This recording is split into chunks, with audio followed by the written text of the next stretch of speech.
bienvenue parmi nous, pour la compréhension des racines, des bases, des règles fondamentales et obligatoires de l'islam dans sa pratique.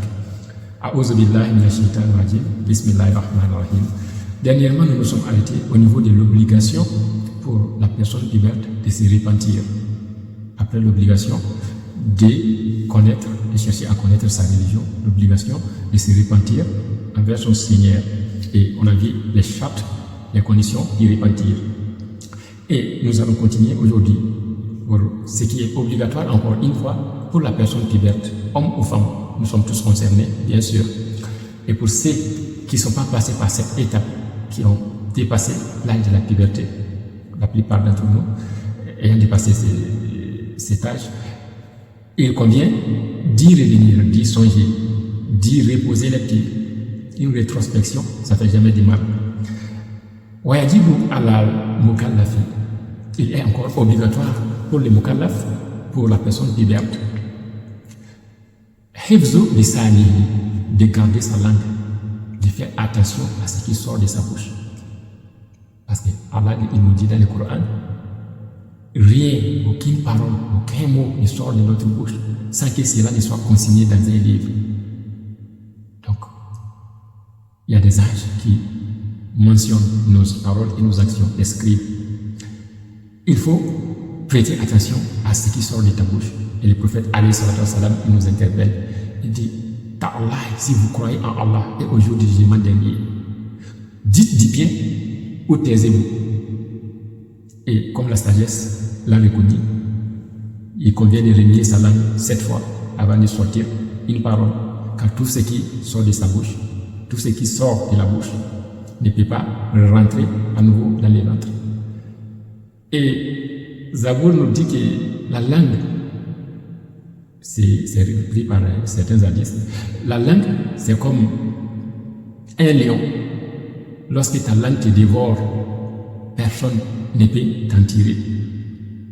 Donc, quand des lions t'attaquent, tu peux même te débattre, tu peux trouver des stratégies, tu peux te faire aider, ainsi de suite. Mais lorsque ta langue te dévore, ta propre langue, c'est-à-dire quand les mots qui sortent de ta bouche t'accablent, personne ne peut te sauver, ni t'aider.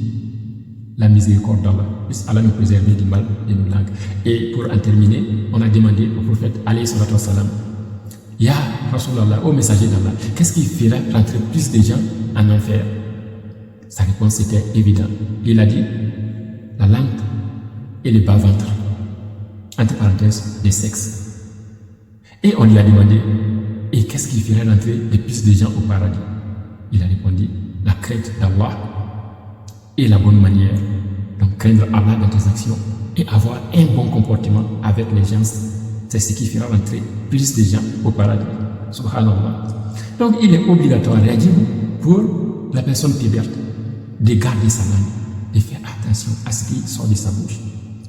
Min al-fahsha wal munkari, contre les mauvaises paroles, contre les paroles mauvaises, pécheresses, wal munkari, et les paroles blâmables, c'est-à-dire qui sont moins graves que les premières. Wal kelani kabiri, ainsi que les mauvaises paroles. Tout ce qui est mauvais, qu'il s'agisse de quelqu'un que tu aimes ou de quelqu'un que tu n'aimes pas, de quelqu'un que tu connais ou de quelqu'un que tu ne connais pas. Tout ce qui est mauvais, adressé à une personne ou même adressé à quelque chose, mieux vaut s'en garder. Et la Dari va nous donner beaucoup de détails sur tous ces aspects. Wa alimani talak, et il lui est interdit non seulement les mauvaises paroles, telles qu'il va les citer, il est aussi interdit aïman talak de jurer ou de faire le serment de divorcer de sa femme ou bien de se séparer d'une personne croyante ou d'une personne, même si ce n'est pas une personne croyante, par exemple une personne qui fait partie, qui a des liens de parenté avec elle. C'est interdit donc pour les musulmans de jurer ou de faire le serment de divorcer de sa femme, sauf si les raisons sont vraiment légitimes. Et c'est interdit pour les musulmans de jurer ou de faire le serment de ne plus jamais parler à telle personne. Si c'est un musulman, interdit. Si c'est une personne même pas musulmane, lien de parenté, parmi les péchés graves, c'est de rompre les liens de parenté, par exemple. Donc, c'est interdit pour toi, musulman, ou mon frère, ou ma sœur, de jurer, je ne vais plus jamais te parler. Ne me parle plus. Vas-y, ne me parle plus jamais dans la vie. Non, interdit en islam. Donc, tout ce qui est mauvais, tout ce qui est nuisible dans la société, l'islam l'interdit formellement, catégoriquement, purement et simplement. Et encore, Wal-Tihari muslim, et c'est interdit de réprimer ou de répugner les musulmans. Ton frère ou ta sœur, c'est interdit de les répugner ou de les réprimer. Et encore, même les non-musulmans, même un mécréant, sauf par légitime défense, c'est interdit de les répugner ou de les réprimer injustement. Et bien sûr, c'est interdit pour tout croyant de maudire. Donc, c'est interdit de maudire ton frère. C'est interdit de maudire même un animal. Même un animal, tu n'as pas le droit de maudire. Même le prophète à son époque, il y a quelqu'un qui a insulté, qui a dit des paroles d'insulte à propos de la chaleur ou autrement à propos du vent. Et le prophète il a réprouvé, il n'a pas aimé ça. Il lui a dit de ne pas insulter les créatures, les choses d'Allah, ce qu'Allah a créé, ce qui est le nom d'Allah. Et Zabour le dit, et le prophète l'a bel et bien confirmé, lorsque tu maudis une créature, ta malédiction monte dans les ciels et les anges font barrage à ta parole, à ta malédiction. Ça n'arrive pas à passer. Et les anges font redescendre tes propos des malédictions. Elles redescendent sur terre. Ta malédiction vient, elle fait le tour de toute la terre entière. Lorsque la personne qui t'a maudit a vraiment mérité dans la loi d'Allah la malédiction va s'abattre sur la personne. Mais toi, lorsque la personne n'a pas mérité ta malédiction, la malédiction se présente chez la personne, pas d'accès. Elle répare, elle fait le tour de la terre. Et elle revient, elle part où? Elle vient, elle s'abat sur toi. Soit sur toi-même, ou elle s'abat sur ta postérité. Donc, la malédiction, elle ne tombe pas dans les vents. Quand tu l'as fait, il faut t'en répandre. Si c'est ton travail de maudire les gens ou les choses, il faut arrêter vite. Car c'est très mal, c'est très mauvais. Aux yeux d'Allah, Allah interdit cela. Si la personne mérite des malédictions, tu n'as pas besoin de maudire. Allah va lui donner sa récompense. Et si la personne ne mérite pas de malédiction, quand il a maudit, tu t'es maudit toi-même. Zabour précisément, il a dit, ne maudit pas la créature, ne maudissez pas les créatures. Car la malédiction reviendra sur vous. Donc, il y a des gens, tout ce qui sort de la bouche, c'est des paroles qui parlent dans ce sens. Et tu finis par te détruire toi-même. En tant que musulman, c'est interdit de maudire les autres, que ce soit des musulmans ou des non-musulmans, sauf si la personne mérite. Là encore, tu n'as pas besoin. Allah voit tout, il entend tout. Il donne à chacun ce qu'il mérite. En bien comme en mal. Si ton travail, c'est de piller les autres, c'est de faire du mal et du tort aux autres, Allah, il te voit, il t'observe, il te rendra tes coups.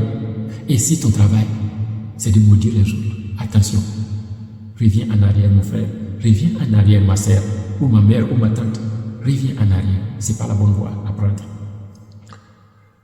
WhatsApp, et c'est interdit aussi de l'insulter, c'est interdit d'insulter ton frère ou ta sœur. Musulman ou pas musulman, l'insulte, les injures, mais aujourd'hui c'est devenu la mode. Et ce n'est pas des injures, des petits prix, des petits niveaux, c'est pas des mauvaises, des injures de 1 centime, 2 centimes que nous entendons aujourd'hui. C'est des malédictions de millions de dollars. C'est des insultes, des injures de millions de dollars que nous entendons aujourd'hui. Et c'est devenu dans la bouche des enfants et des grands, même des personnes âgées, des vieilles personnes de 80 ans, 90 ans, des injures, non que des injures dans la bouche.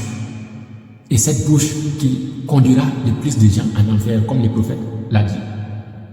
Ils insultent les mères des autres, ils insultent les pères des autres, ils insultent les frères et les sœurs des autres. Tout ce qui sort de leur bouche, c'est des insultes. Parce que tout ce qu'ils écoutent les longues de la journée, c'est des musiques qui ne font que des insultes. Et c'est ça le mal, c'est ça la plaie saignante de notre société aujourd'hui, de notre jeunesse, de notre génération. La mauvaise parole est devenue la tendance. Si tu ne parles pas mal, tu n'es pas en mode. Si tu ne parles pas mal, tu n'es pas dans notre génération. C'est quoi cette génération pourrie? Mal éduqué, c'est de faire usage d'insultes. Être mal éduqué, c'est pas autre chose. C'est de mal parler à tout le monde. C'est de mal parler à tes parents. C'est de mal parler à ceux qui ont l'âge de tes parents. Être mal éduqué, être nuisible à la société, c'est de mal parler à tout le monde. Et malheureusement, de plus en plus, c'est grave. Et comment ne pas le comprendre si les parents eux-mêmes, tout ce qu'ils font de longueur de journée, c'est de dire ces sales paroles. Qu'est-ce que les enfants doivent faire? Éduquez vos enfants, éduquons nos enfants. C'est l'éducation qui fait barrière à ces vices. Ces musiques pourries qui circulent partout et qui pourrissent la tête de notre génération avec des vilaines paroles, avec des vilains mots, des mots que j'ai honte de prononcer, et quand tu écoutes, tu as honte en toi-même. On n'appelle pas ça de la musique, on n'appelle pas ça de l'art. Puisse Allah nous préserver, et cela est interdit pour tous musulmans et pour tout être humain qui raisonne, qui réfléchit, qui est sensé, qui fait usage de sa tête, ne serait-ce que 1%. C'est manifeste, c'est évident que ce ne sont pas des façons qui amènent notre humanité en avant. C'est parler avec respect, avec considération, c'est parler avec douceur, avec bienveillance, avec révérence. Ça, c'est de la vertu. Ça, c'est de l'islam. Ça c'est de l'humanité. C'est le minimum. Et n'oublions pas, le prophète alayhi salatu wa sallam nous dit que c'est la crainte d'Allah et la bonne manière qui fera entrer plus de gens au paradis. Et où est ta bonne manière? Si tu es musulman et de longueur de journée, tu insultes tout le monde par leur mère et par leur père. Tu fais honte à l'islam, tu fais honte au prophète alayhi salatu wa sallam. Il n'a jamais insulté qui que ce soit. Il n'a jamais insulté même les fils de quelqu'un. Ne parlons pas de la mère qui est sacrée, du père qui est sacré, des parents qui sont sacrés. Où est notre foi? Où est notre humanité? Où est notre éducation? Où est notre civilisation? Si notre travail, c'est de nous insulter mutuellement et d'insulter nos parents mutuellement. Et c'est là, c'est la destruction, c'est le chaos de nos sociétés aujourd'hui, partout dans le monde. Et Internet n'y est pas pour rien. Puisse Allah nous guider et nous préserve des shaitan. Et il est interdit de faire peur aux croyants, à ton frère musulman, ou même celui qui n'est pas croyant, injustement, de lui faire peur, que ce soit pour rigoler ou que ce soit du sérieux. Tu sors ton arme, tu lui montes l'arme, ça, tu lui as fait peur, c'est sûr. S'il n'est pas sûr, c'est des pieds. Ça, c'est interdit. Ou de lui dire des paroles offensantes, des paroles menaçantes, de lui faire peur sans aucune raison légitime ou valable. Ça, c'est interdit. Sauf si tu es dans ton droit. Si tu es dans ton droit, pas de problème. Que tu fais quelque chose ou tu dises quelque chose pour l'effrayer, alors là, pas de problème. Mais, attention, dans les limites de ce qui est convenable, de ce qui est licite. Il est obligatoire encore à l'homme ou à la femme qui garde, et vous obéissez avec lui, de garder son regard, de prendre garde à son regard. Allah nous dit, dans le Sourate notamment, dit aux hommes, ô vous les hommes, baissez vos regards. Et les femmes également, la même chose, par marque de respect, de piété et de pudeur. Donc, ne pas regarder n'importe quoi, que ce soit dans ton téléphone, que ce soit sur ta télé, que ce soit dans la rue. Il est obligatoire pour toi de regarder ce qui est licite, ce qui est bien, pas ce qui est malsain. Tu es musulman, ton téléphone est rempli de films pornographiques, ou dans ta télé, et même Ramadan, après la rupture des Saum, tu es sur la télé en train de regarder des femmes nues, des trucs pornographiques, ou des choses interdites, ou dans la rue, c'est la même chose, que ce soit virtuellement ou que ce soit dans la réalité, tu es obligé de tenir ton regard sur les choses licites.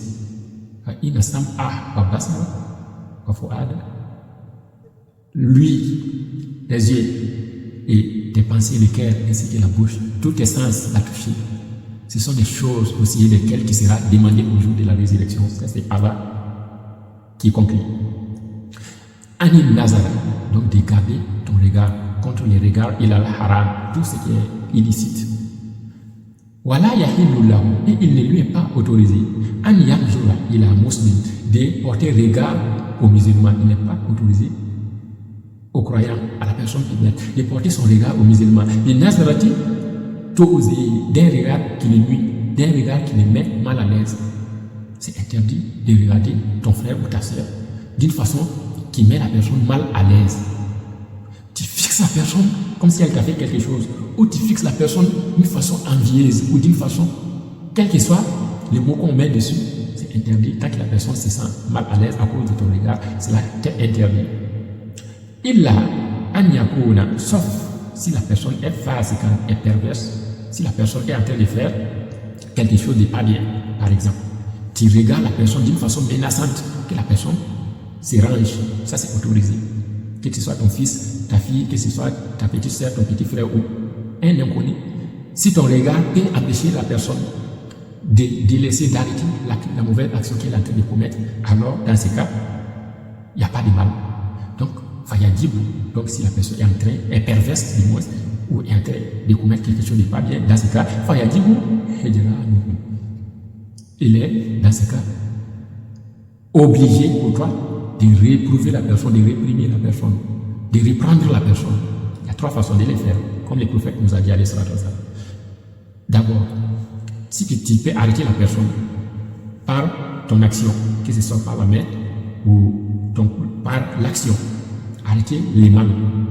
Ça, c'est la première façon et c'est la meilleure, selon les circonstances. Si tu ne peux pas faire cela, au regard des circonstances, par la parole, tu dis à la personne, ce que tu fais, c'est pas bien. Ce que tu fais, arrête. Par exemple, quelqu'un qui respecte rien dans la circulation, par exemple. Ça, c'est un petit exemple qui n'est pas vraiment dans le cas de l'islam, mais ça fait partie. Mais il met en danger la vie des autres. Sa propre vie, oui, mais la vie des autres. Donc, c'est pour cela, si on arrête la personne, c'est des droits en islam. Et si on n'arrête pas, toi qui es avec la personne, dis-lui, mon frère, non, pas comme ça, respecte les choses. Fais ça, ce que tu fais n'est pas bien. Donc ça, c'est obligé. Porter bon conseil, l'islam, c'est le bon conseil. Ça, c'est la deuxième façon. C'est obligatoire. Soit tu l'arrêtes par la main, soit tu l'arrêtes par la bouche. Et si tu ne peux pas l'arrêter par la bouche ni par la main, alors le prophète dit, alors tu réprouves son action par ton cœur. Et ça, c'est le plus faible niveau de répréhension. C'est le plus faible niveau. Mais au moins dans ton cœur, tu réprouves son action, tu n'aimes pas. Mais comme les circonstances, tu ne peux rien faire, tu ne peux rien dire. Allah, il sait ce qu'il y a dans ton cœur. Ça, c'est certain. Et cela te suffira. Donc, et il est obligé pour la personne ouverte de porter attention à tout son corps. Tant de prendre garde à son corps contre les péchés et aussi de purifier son corps. Ça, c'est des obligations. Mastata, dans la mesure du possible. Et il est obligé pour la personne ouverte d'aimer au nom d'Allah.